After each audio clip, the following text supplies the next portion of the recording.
అరటిపండు విషయంలో చాలా మంది అంటే ఈ సందర్భంలో తినాలి, ఈ సందర్భంలో తినొద్దు, జలుబు ఉన్నప్పుడు తినొద్దు, ఇది నంజును పెంచుతుంది అని అంటారు. యాక్చువల్ గా ఇందులో వాస్తవం ఉందా? అరటిపండు ఎప్పుడు తినాలి, ఎప్పుడు తినకూడదు పిల్లలు? అరటిపండు is one of the nature's probably the best foods for babies and adults also. చాలా మంది అరటిపండుని పాపం ఈ అమాయకమైన అరటిపండుని చాలా దీన్ని బద్నాం చేస్తారు. ఏంటి అని అంటే చాలా మందికి అరటిపండు ప్రాబ్లం కానే కాదు, కానీ కొంతమందికి బనానా అంటే హై షుగర్ ఉండటం మూలాన అవ్వచ్చు, ఇతరత్ర అవ్వచ్చు, వీళ్ళకి అలర్జీస్ ట్రిగర్ అవుతాయి.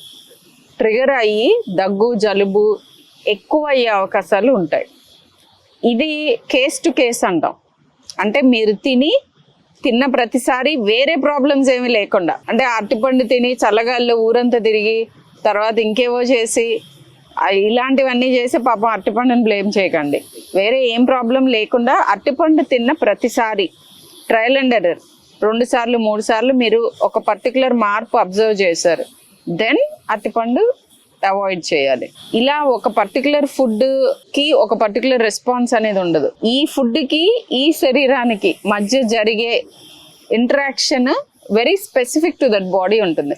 పీనట్స్ ఉంటాయి, కొంతమందికి ఊపిరాగిపోయేంత అనాఫిలాక్టిక్ రియాక్షన్స్ వస్తాయి. మోస్ట్ ఆఫ్ ద పీపుల్కి peanuts are very good food, in fact extremely good food. So అలా కేస్ టు కేస్ చూడాలి.